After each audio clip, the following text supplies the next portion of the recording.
So বাচ্চারা, এখন আমরা যে সংখ্যাবাচক শব্দ সেটা কি এখন বুঝবো। আর একটা তোমাকে বলে দিই যে সংখ্যাবাচক শব্দকে অনেকে সংখ্যা শব্দও বলে, ঠিক আছে।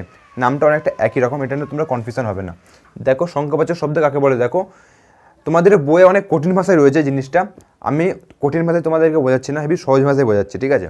দেখো যে বিশেষণ পদগুলি মূলত পদের পদের কি সংখ্যা বোঝায়, যে বিশেষণ পদগুলি মূলত পদের কি বোঝায়, সংখ্যা বোঝায়। যেরকম একটা এক্সাম্পল দিচ্ছি, তোমরা বিশেষণ মানে বোঝো তো, তোমাদের ক্লাস 5-এর একটা অধ্যায় ছিল শব্দ আর পদ, সেখানে ওখানে তোমাদের বিশেষণ কি বোঝানো হয়েছিল, ঠিক আছে। তাও যদি না জেনে থাকো আরেকটা তোমাদের বুঝিয়ে দিচ্ছি। দেখো যেরকম তোমাদেরকে বলি মেয়ে, মেয়েটা কি বলো, একটা নাম, ঠিক আছে। তাহলে মেয়েটা একটা নাম, মেয়েটা কি একটা বিশেষ্য বোঝাচ্ছে। এই মেয়েটা কেমন, ভালো, খারাপ, লম্বা, মোটা, আমি লিখলাম ভালো, ঠিক আছে। দেখো মেয়েটা কেমন, ভালো, এই ভালোটা হচ্ছে বিশেষণ। আমি যদি লিখতাম মোটা, আমি এই জায়গায় মোটা লিখতে পারতাম, মোটা। তাহলে মেয়েটা কেমন, মোটা, তাহলে মেয়েটার দোষ গুণ বোঝাচ্ছে, তাহলে এটা কি, মোটাটা হচ্ছে কি বিশেষণ। মানে যে পদগুলো অ্যাকচুয়ালি বিশেষের দোষ গুণ অবস্থা পরিমাণ এইসব বোঝায় তাকে কি বলে, বিশেষণ বলে। কিন্তু এখানে কি বোঝাবে, এখানে সংখ্যা বোঝাবে। বিশেষণ ইউজ করব যে বিশেষণ পদগুলি পদের কি বোঝায়, সংখ্যা বোঝায়, তাকে আমরা কি বলবো, সংখ্যাবাচক শব্দ বলবো। বুঝতে পেরেছো। যেরকম একটা এক্সাম্পল নিচ্ছে, আচ্ছা এখানে মুছলাম কেন এটা আমি, আর তোমাদেরকে বলে দিই, তোমাদের হয়তো এই সাউন্ডটা শুনে অসুবিধা হতে পারে, তার জন্য খুবই দুঃখিত, কিন্তু কিছু করার নেই, ঠিক আছে। তো সাউন্ডটাকে তোমরা একটু কম্প্রোমাইজ করো আর আমার সাথে এগিয়ে চলো, ওকে। চলো এখানে দেখো কি বুঝবো, বিশেষণটা কি, দেখো কম্প্রোমাইজ করো, ঠিক আছে, সাউন্ডটাকে নিয়ে। এখানে দেখো আমি একটা নিলাম আপেল, কি নিলাম, আপেল তোমরা অনেকে খাও, চিবিয়ে খাও আপেল। আমি যদি এখানে লিখে দিই 4টে আপেল, কি লিখে দিলাম, 4টে আপেল, তাহলে আমি বুঝতে পারছি যে কটা আপেল বোঝাচ্ছে, 4টে আপেল বোঝাচ্ছে। তাহলে 4টে হচ্ছে কি হয়ে গেল, সংখ্যাবাচক শব্দ হয়ে গেল। বুঝতে পেরেছো। আমি যদি বলি 5টা, আমি দিলাম, এখন কটা বাজে,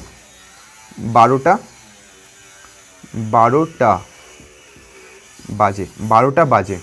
তাহলে দেখো এই 12টা বাজে মানে ঘড়ি বোঝাচ্ছে, ঘড়ির সময় বোঝাচ্ছে। তাহলে এখানে 12টা তাহলে কি হয়ে গেল বলো, 12টা হচ্ছে সংখ্যাবাচক শব্দ হয়ে গেল। মানে এইটা কি হচ্ছে, বিশেষণ। এই বিশেষণ পদগুলি সংখ্যা বোঝায়, মূলত পদের কি বোঝায়, সংখ্যা বোঝায়, তাকে কি বলে, সংখ্যাবাচক শব্দ বলে। আর আমরা এই সংখ্যাবাচক শব্দকে আমরা 4টে ভাগে ভাগ করব।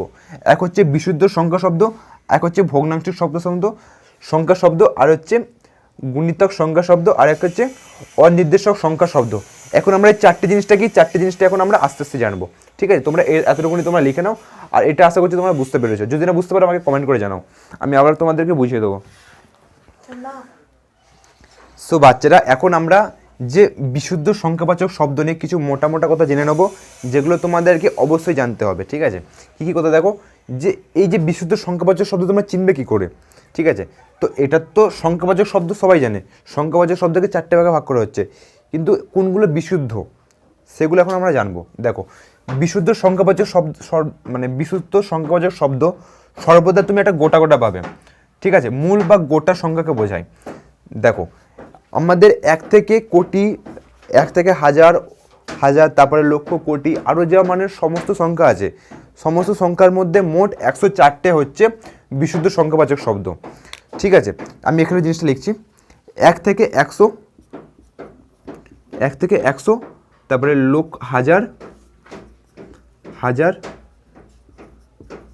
হাজার, লক্ষ আর কোটি। আর এখানে শূন্যটা লেখা হয়নি, শূন্য। এই দেখো জিরো মানে কটা, একটা। 1 থেকে 100 মানে 100টা, তাহলে 0, 100 মানে 101টা, 102টো, 103টে, 104টে। মোট এই 104টা হচ্ছে বাংলা বিশুদ্ধ সংখ্যাবাচক শব্দ, ঠিক আছে। বিশুদ্ধ সংখ্যাবাচক শব্দ বলতে গেলে দেখো জিনিসটা আরেকবার ভালো করে বোঝো। মনে করো 115, দেখো যে 115 যে আছে না, সেটা কত আছে, 115 এরকমভাবে আছে না। দেখো এর সাথে দুটো শব্দ যুক্ত আছে, একটা হচ্ছে 100 আছে, 115 আছে, 100 আছে আর কি আছে, 15 আছে। তাহলে 15 হচ্ছে একটা বিশুদ্ধ সংখ্যাবাচক শব্দ, আর 100 হচ্ছে একটা বিশুদ্ধ সংখ্যাবাচক শব্দ। পৃথিবীতে বলা ভুল, হ্যাঁ জিরো থেকে শুরু করে যা সংখ্যা আছে সমস্ত সংখ্যার মোট 104টে হচ্ছে কি বিশুদ্ধ সংখ্যাবাচক শব্দ। বুঝতে পেরেছো? তারপরে দেখো আরেকটা জিনিস আমাদের বুঝতে হবে যে উনো মানেটা কি। উনো আমরা যে বলি 69, 69, 69, তারপরে 89, 79, যে এখানে দেখো প্রত্যেকটা উনো আসতেছে। এই উনো মানেটা কি? উনো মানে হচ্ছে কিছুটা কম। উনো মানে কিছুটা কম। 89 মানে 90-এর কম, 90-এর কম। 79 মানে 80-র কম। 69 মানে 70-এর কম। 59, উনো মানে কি কিছুটা কম। ঠিক আছে, আরেকটা কি জানতে হবে, দেখো আমরা যে 12 কথাটা ইউজ করি, 12, 12কে অনেকে ডজন বলে, ডজন। ঠিক আছে, যেরকম তাহলে 12 সংখ্যাটাকে আমরা ডজন বলে আমরা ব্যবহার করি। ঠিক আছে, তারপর আরেকটা যে হীরক জয়ন্তী, রজক জয়ন্তী, এই জয়ন্তীগুলো না, যে কটা জয়ন্তী আছে সেই জয়ন্তী দিয়েও আমরা এক একটা বছর বোঝাই। ঠিক আছে, সো আশা করছি এই হচ্ছে মোটামুটি জিনিস বিশুদ্ধ সংখ্যাবাচক শব্দ। এরপরে আমরা যে গুণিতক আছে, গুণিতক সংখ্যাবাচক শব্দ, সেগুলো আমরা বুঝবো। গুণিতক আছে, তারপরে ভগ্নাংশ আছে। ঠিক আছে, তাহলে এরপর আমি ভগ্নাংশটা বোঝাচ্ছি, এটা তোমরা খাতায় লিখে নাও। এই কটা মোটামুটি যে পয়েন্ট, এটা তোমরা লিখে নাও। ঠিক আছে, চলো দেখো। সো বাচ্চারা, এখন আমরা কি জানবো, যে ভগ্নাংশিক সংখ্যা শব্দ, সেগুলো এখন আমরা জানবো। আর ভগ্নাংশিক মানে কি? ভগ্নাংশিক মানে তোমরাও ম্যাথ ক্লাসে করেছো যে ভগ্নাংশ, ভগ্নাংশের অঙ্ক। সেই ভগ্নাংশ মানে ভগ্নের অংশ, মানে 1-এর 2, 1-এর 3, 1-এর 4, মানে ভগ্নাংশ পাবে। ঠিক আছে, সো ভগ্নাংশ নিয়ে অনেক শব্দ আছে, সেই শব্দগুলো এখন আমরা জানবো। শব্দ সংখ্যা শব্দ মানে সেই শব্দটা দ্বারা কোনো সংখ্যা বোঝাবে, কিন্তু সেই সংখ্যাটা কী হতে হবে? ভগ্নাংশ হতে হবে। যেরকম আধা, আধ মানে আধা, যেরকম অনেকে বলে আধখানা, আধখানা। দেখো এই আধখানা দিয়েও কি আমি কিছু বুঝতে পারছি, এটা সংখ্যা শব্দ বোঝাচ্ছি, কিন্তু সেই শব্দটা কেমন হচ্ছে? ভগ্নাংশিক হচ্ছে। যেরকম আধ পাগল, আধ পাগল, এই আধ পাগল দিয়ে আমি কি একটা সংখ্যা শব্দ বোঝাচ্ছি, কিন্তু সেটা কেমন হচ্ছে? ভগ্নাংশিক হচ্ছে। ঠিক আছে, এরকম আরও অনেক এক্সাম্পল আছে, সে তোমাদের বইয়ে আছে, সেখানেও দেখে নেবে। আমার কাছে প্রথমে তোমরা বুঝে নাও। দেখো সাড়ে, সাড়েরটা কি? ঘড়ির সময় বোঝাতে ব্যবহার করা হয়। যেমন 4:30, 4:30, 4:30 মানে কি বলো? 4:30 মানে 4:30 হচ্ছে না? 4:30। দেখো দেখো আমি এই সংখ্যাটাকে আমরা কি করলাম, যে সংখ্যা শব্দ ইউজ করে আমরা 4:30 বোঝাচ্ছি, তাহলে এটাও হচ্ছে কি ভগ্নাংশের শব্দ। দেখো এখানে আমরা 1-এর 2 লিখতে পারি, এটাকে 1-এর 2 অংশ। তারপরে দেখো দেড়, দেড় থেকে আমরা কি বলি? 1.5 টাকা, 1.5 টাকা, 1.5 টাকা। দেখো 1.5 থেকে আমরা 1.5 টাকা বলতে পারি, 1.5 টাকা বলতে পারি। দেখো 1.5 টাকা মানে কি?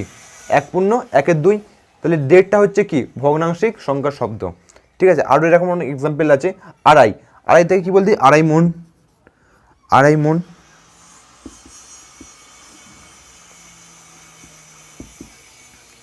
আড়াই মণ।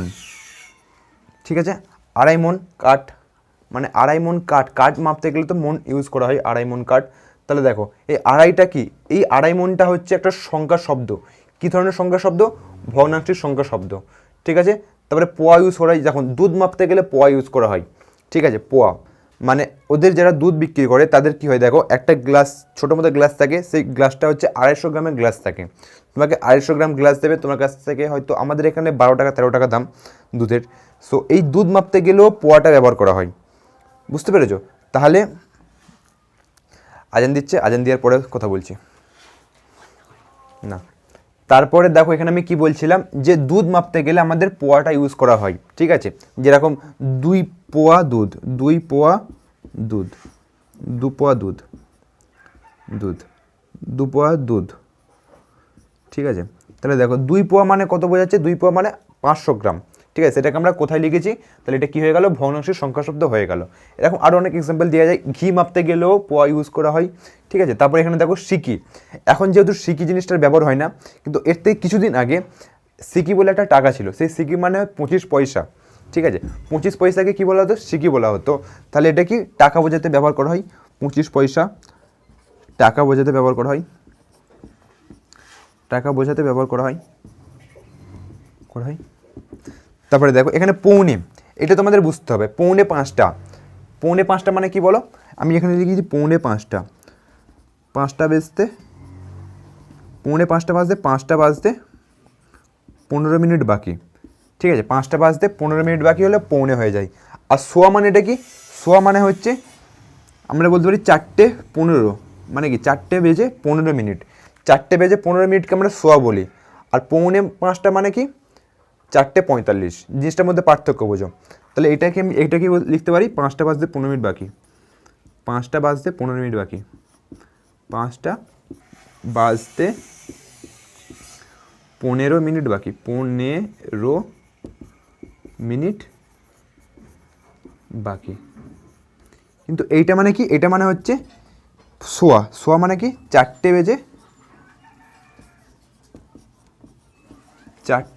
বেজে কত মিনিট, 4:15 মিনিট, 15 মিনিট। জিনিসটার মধ্যে পার্থক্য আশা করছি বুঝতে পেরেছো। সোয়া মানেটা কি, যদি তোমাকে বলছে 3:15 মানে কি 3:15, তাহলে 3:15 মিনিট, তাহলে সোয়া কথাটা কি ইউজ করে, এই ক্ষেত্রে ইউজ করা হয়। আশা করছি তোমরা বুঝতে পেরেছো। তাহলে ভগ্নাংশের সংখ্যা শব্দটা তোমরা খাতায় লিখে নাও। এরপরে আমরা যে গুণিতক সংখ্যা শব্দ সেটা আমরা বুঝবো। আর গুণিতক সংখ্যা শব্দটা খুবই ছোট আছে, চলো লিখে নাও তোমরা। সো বাচ্চারা, এখন আমরা গুণিতক সংখ্যা শব্দগুলো সেগুলো এখন আমরা জানবো, যে আমরা সংখ্যা শব্দগুলোকে কীভাবে আমরা গুণিতক সংখ্যা শব্দ করতে পারি। দেখো দেখো সংখ্যা শব্দটির শেষে গুণ শব্দটি জুড়ে কি করব, গুণিতক আমরা চিহ্নিত করবো। দেখো এই দেখো এখানে দ্বি একটা শব্দ আছে, দেখো সংখ্যা শব্দ আছে দ্বি মানে 2, এর সাথে আমি গুণ যুক্ত করে কি করলাম বলো, একটা গুণিতক করে দিলাম, দ্বিগুণ মজা। ঠিক আছে, যেরকম 7 একটা সংখ্যা, দেখো এর সাথে আমি কি দেখো গুণ যুক্ত করেছি, দেখো গুণ যুক্ত করে আমি কি করেছি, গুণিতক করে দিয়েছি, 7 গুণ আনন্দ। তারপরে দেখো এই সংখ্যা শব্দ, দেখো 10 আছে সংখ্যা শব্দ, এর সাথে দেখো গুণ যুক্ত করেছি, দেখো গুণ যুক্ত করে কি করেছি, একটা গুণিতক সংখ্যা শব্দ করে দিয়েছি, 10 গুণ ভারী। ঠিক আছে, আশা করছি তোমরা 1 নম্বরটা বুঝতে পেরেছো। কিছুই না, যে সংখ্যা শব্দের শেষে গুণ শব্দটি জুড়ে কি করব, ওকে আমরা গুণিতক চিহ্নিত করে দেবো। ওকে, মানে গুণিতক করে দেবো। তারপরে দেখো ডবল শব্দটি ব্যবহার করে আমরা গুণিতক কীভাবে করবো, দেখো ডবল, দেখো ডবল খুশি। দেখো ডবল খুশি মানে কি, ডবলটাও তাহলে একটা সংখ্যা শব্দ, কিন্তু এটা কী ধরনের সংখ্যা শব্দ, এটা হচ্ছে গুণিতক সংখ্যা শব্দ। তারপরে দেখো ডবল, 4 ডবল দাম। তাহলে দেখো ডবলটা হচ্ছে একটা সংখ্যা শব্দ, কিন্তু এর সাথে যখন আমি 4 ডবল দাম লিখলাম, তখন এটা কি হয়ে গেল, দেখো এটা হয়ে গেল গুণিতক সংখ্যা শব্দ। মানে ডবলটা হচ্ছে কি গুণিতক সংখ্যা শব্দর একটা এক্সাম্পল। গুণ, ডবল এইগুলো ইউজ করে আমরা যে কোনো সংখ্যা শব্দকে আমরা গুণিতক করতে পারি। আশা করছি তোমরা বুঝতে পেরেছো। চলো এরপরে আমরা অনির্দিষ্টকটা বুঝবো। অনির্দিষ্টক মানে অনির্দিষ্ট যেটা জিনিস আছে, এটা তোমরা খাতায় লিখে নাও। হ্যাঁ, সো বাচ্চারা, এখন আমরা কি জানবো, এখন আমরা যে অনির্দেশক সংখ্যা শব্দ সেগুলো এখন আমরা জানবো। আর অনির্দেশককে অনেক জায়গায় অনির্দিষ্টও বলা হয়, মানে কোনো নির্দিষ্ট সংখ্যা বোঝাবে না, মানে এলোমেলো, মানে কোনো ওই শব্দটা দিয়ে কোনো তুমি নির্দিষ্ট কোনো সংখ্যা শব্দ পাবে না। জিনিসটা কি ভালো করে বোঝো, যে দেখো এখানে আমি কি লিখেছি, 7-8 হাজার লোক, মানে 7-8 হাজার লোক মানে কি, মানে আমি কি কত লোক বলতে পারছি, আমি এটা অনুমান করতে পারছি যে ওখানে 7 থেকে 8 হাজার লোক ছিল, মানে কোনো নির্দিষ্ট সংখ্যা না, অনির্দিষ্ট সংখ্যা। আর এই সমস্ত সংখ্যাকে কি বলা হচ্ছে, সংখ্যা শব্দকে বলা হচ্ছে অনির্দিষ্ট সংখ্যা শব্দ বলা হয়। ঠিক আছে, দেখো আমরা এই অনির্দিষ্ট সংখ্যা শব্দ কীভাবে করবো, দেখো দুটি সংখ্যা শব্দ পাশাপাশি বসে কি করব, আমরা অনির্দিষ্ট সংখ্যা শব্দ করব। দেখো একটা সংখ্যা শব্দ, দুটি সংখ্যা শব্দ, দেখো 7 একটা সংখ্যা শব্দ আর 8 হচ্ছে একটা সংখ্যা শব্দ। যখন আমি 7-8 লিখলাম, তখন কী হয়ে গেল, দেখো অনির্দিষ্ট সংখ্যা শব্দ হয়ে গেল। দেখো 7-8 হাজার লোক অনির্দিষ্ট হয়েছে কি হয়নি, দেখো এখানে 7 একটা সংখ্যা শব্দ আর 5 একটা সংখ্যা শব্দ। এই 7 আর 5 যখন লিখলাম, তখন কী হলো, 7-5 ভাবনা, মানে এটা লিখে আমরা কি করে দিলাম, অনির্দিষ্ট সংখ্যা শব্দ করে দিলাম। তাহলে আশা করছি তোমরা বুঝতে পেরেছো যে আমরা যে কোনো শব্দকে, যে কোনো মানে সংখ্যাবাচক শব্দকে কীভাবে আমরা অনির্দিষ্ট সংখ্যাবাচক করতে পারবো। দুটো একই রকম সংখ্যা শব্দ বা আলাদা সংখ্যা শব্দ লিখে পাশাপাশি বসিয়ে কী করে দেবো, আমরা অনির্দিষ্ট সংখ্যা শব্দ আমরা করে দিতে পারবো। ঠিক আছে, তারপরে দেখো 10-12, 10-12 মানে কি, 10 হচ্ছে একটা সংখ্যা শব্দ আর 12 হচ্ছে একটা সংখ্যা শব্দ। এই 10-12 আমি পাশাপাশি করে কি করে দিলাম, 10-12 ফুট গভীর, মানে কতটা গভীর আমি বলতে পারছি না, এটা অনুমান করতে পারছি যে ওখানে 10-12 ফুট গভীর হয়েছে। আশা করছি তোমরা বুঝতে পেরেছো যে অনির্দিষ্ট সংখ্যা শব্দ জিনিসটা কী। তারপরে দেখো আরেকটা আছে, সংখ্যা শব্দের সঙ্গে অন্য শব্দ বা কী আছে, দেখো সংখ্যা শব্দের সঙ্গে, দেখো দশেক এটা একটা সংখ্যা শব্দ, এই সংখ্যা শব্দের সঙ্গে অন্য শব্দ সেটিকে অনির্দিষ্ট করে দিতে পারে। দেখো এটা তো আমরা সংখ্যা শব্দ। 10 একটা মানে কি, একটা সংখ্যা 10 বোঝাচ্ছে, এর সাথে আমি একটা অন্য একটা শব্দ যুক্ত করেছি। দেখো হাত একটা অন্য শব্দ যুক্ত করে আমি কি করে দিলাম, একটা অনির্দিষ্ট সংখ্যা শব্দ করে দিলাম। ঠিক আছে, তাহলে 10 হাত 10 হাত 10 মানে কি বুঝতে পারছি যে আমি কি নির্দিষ্ট কোনো সংখ্যা বোঝাতে পারছি? নির্দিষ্ট সংখ্যা আমি বোঝাতে পারছি না। ঠিক আছে, একে আমরা কি বলবো? একে আমরা বলবো অনির্দিষ্ট সংখ্যা শব্দ বলবো। তারপরে দেখো 4 4 মানে কি, 4 মনে হচ্ছে 4, এর সাথে দেখো গোটা শব্দ যুক্ত করে আমি কি করে দিলাম, গোটা 4 মানে নির্দিষ্ট কোনো সংখ্যা বোঝাচ্ছে না। তারপরে খান 4 মানে কি হচ্ছে, দেখো এই শব্দগুলোকে আমি যুক্ত করে সংখ্যা শব্দের সাথে আমরা কি করে দিলাম, নির্দিষ্ট সংখ্যা শব্দ করে দিলাম। আশা করছি বুঝতে পেরেছো। তাহলে তোমাদের সংখ্যা শব্দ এখানে শেষ হয়ে গেছে। আর তোমাদের যে পূরণবাচক যে কীভাবে মানে তোমাদের শিখতে হবে। ঠিক আছে, আর পূরণবাচক হচ্ছে খুবই ইম্পর্টেন্ট। পূরণবাচক থেকে তোমাদের অনেক ধরনের প্রশ্ন দেবে, তোমাদের সেগুলো করতে হবে। ঠিক আছে, তোমাদের অনুশীলনী তুমি লক্ষ্য করে দেখবে পূরণবাচক থেকে অনেক কিছু প্রশ্ন এসেছে, আর পূরণবাচক হচ্ছে খুবই সহজ। ঠিক আছে, মানে সংখ্যাবাচক শব্দ থেকে আমরা কি করি, সংখ্যাবাচক শব্দ থেকে আমরা মানে সংখ্যা বোঝাই, কিন্তু পূরণবাচক শব্দ থেকে আমরা ক্রম বোঝাই। ক্রম মানে ক্রমের অবস্থান বোঝাই। ঠিক আছে, যেরকম তোমাদের এটা লিখে নাও, তারপর আমি তোমাদেরকে বোঝাচ্ছি। ঠিক আছে, লিখে নাও। এখন আমরা পূরণবাচকটা শিখবো। ঠিক আছে, চলো বন্ধ করতে। এখন আমরা কি জানবো, পূরণবাচক শব্দ জানবো। ঠিক আছে, আর পূরণবাচক শব্দটা তোমরা মন দিয়ে দেখবে, এটা খুবই সহজ আছে, আর তোমাদের একটু বুঝতে হবে জিনিসটা কি। দেখো পূরণবাচক শব্দ, দেখো যে বিশেষণগুলি কোনো বিশেষের সংখ্যাগত ক্রমিক অবস্থান প্রকাশ করে, মানে যে শব্দগুলো আমরা ইউজ করব, যে সংখ্যাগত শব্দ মানে যে পূরণবাচক শব্দগুলো আমরা ইউজ করব, সেগুলো আমাদের কি বোঝাবে, সেগুলো আমাদের ক্রমিক অবস্থান বোঝাবে। ঠিক আছে, ক্রমিক অবস্থান যদি তোমাদের বুঝতে হবে, অবশ্যই হবে। তোমাদেরকে বলছি, তোমরা স্কুলে শুনেছো রোল নাম্বার, তোমরা রোলকে বাংলায় কি বলে, রোলকে বাংলায় বলে ক্রমিক। রোল নাম্বার মানে ক্রমিক সংখ্যা, মানে তোমার ক্রমিক সংখ্যা কত, মানে তোমার অবস্থানটা কত। ঠিক আছে, তাহলে পূরণবাচক শব্দ মানে কি, তোমার যে ক্রমিক অবস্থানটা সেটা আমাদের সংখ্যার সাহায্যে আমরা প্রকাশ করব। ঠিক আছে, সো দেখো এই পূরণবাচক শব্দকে আমরা আরও অনেক কয়েকটা নামে জানি। দেখো পূরণবাচক বিশেষণ নামেও জানি, ক্রমবাচক বিশেষণ নামেও জানি, আর সংখ্যা ক্রমবাচক শব্দ নামেও আমরা এইগুলোকে আমরা জানি, পূরণবাচক শব্দকে আমরা জানি।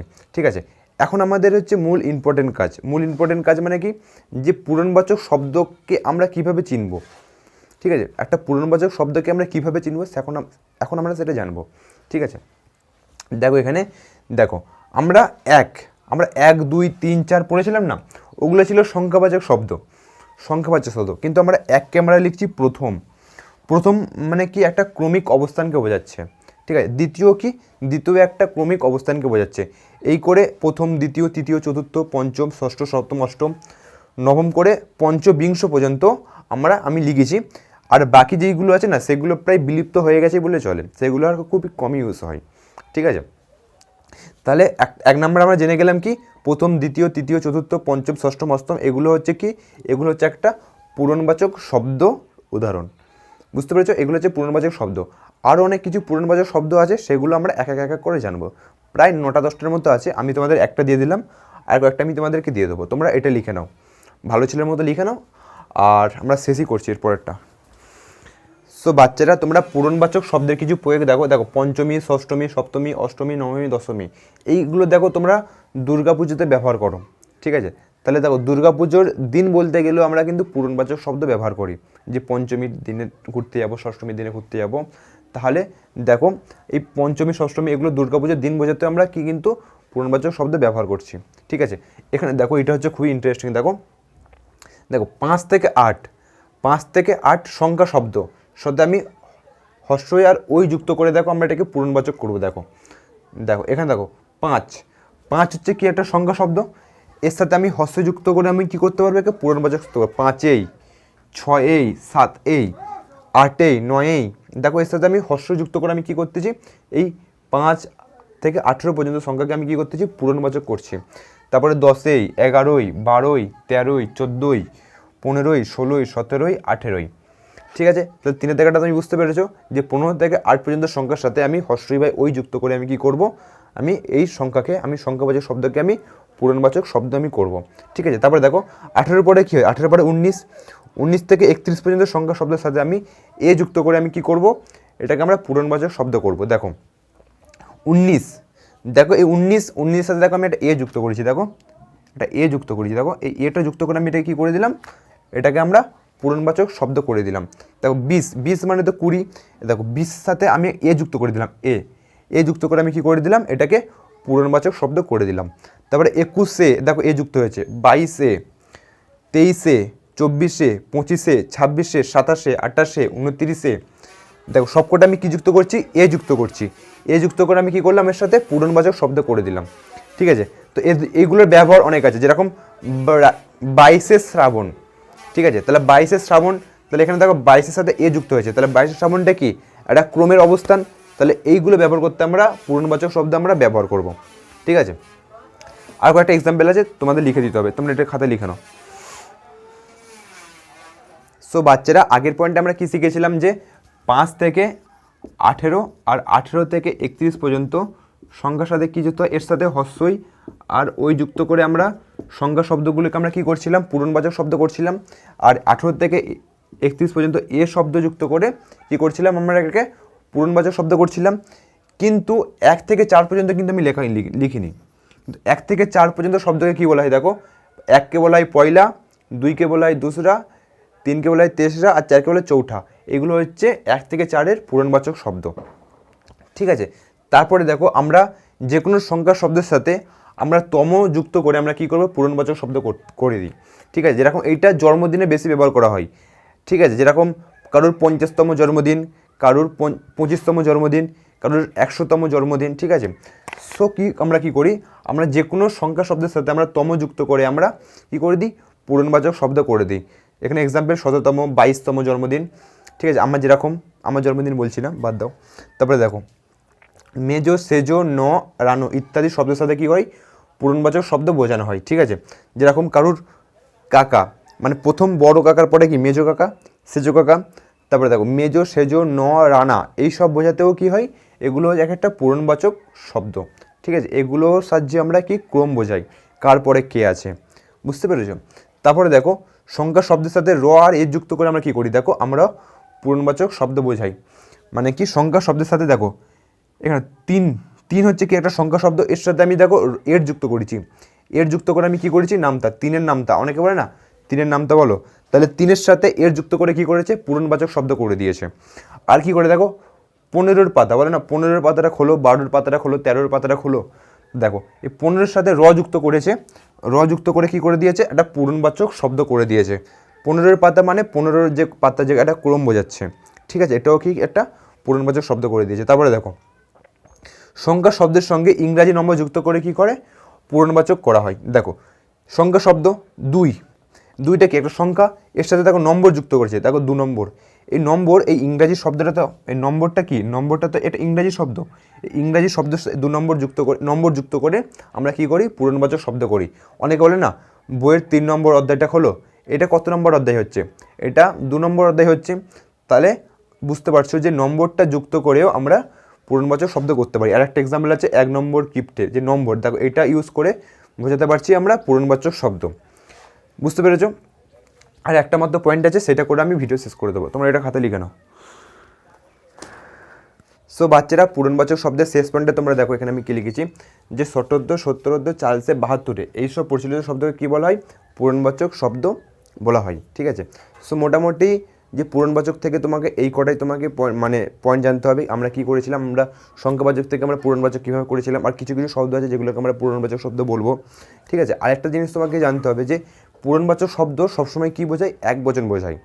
আর সংখ্যাবাচক শব্দ সবসময় কী বোঝায়, বহুবচন বোঝায়, কিন্তু এক ছাড়া, এক যেটা সেটা তো একবচন বোঝাবে। তাহলে এতটুকুনি তোমাকে জানতে হবে এই চ্যাপ্টার থেকে, শব্দের গঠন ও শ্রেণীবিভাগ। তোমরা পার্ট 2টাও যদি না দেখে থাকো, পার্ট 2টাও তোমরা দেখে নেবে, পার্ট 1টা যদি না দেখে থাকো তাহলে তোমরা পার্ট 1টাও দেখে নেবে। আর এটা হচ্ছে পার্ট 2 ভিডিও। সো তোমাদের শব্দের গঠন ও শ্রেণীবিভাগ এখানে আমি শেষ করছি। আর নেক্সট ভিডিওতে আমরা কী জানবো, নেক্সট ভিডিওতে আমরা যে এই অনুশীলনের প্রশ্নগুলো আছে সেগুলো জানবো। সো এই ছিল ভিডিও, সবাই ভালো থাকবে, আল্লাহ হাফেজ, বাই।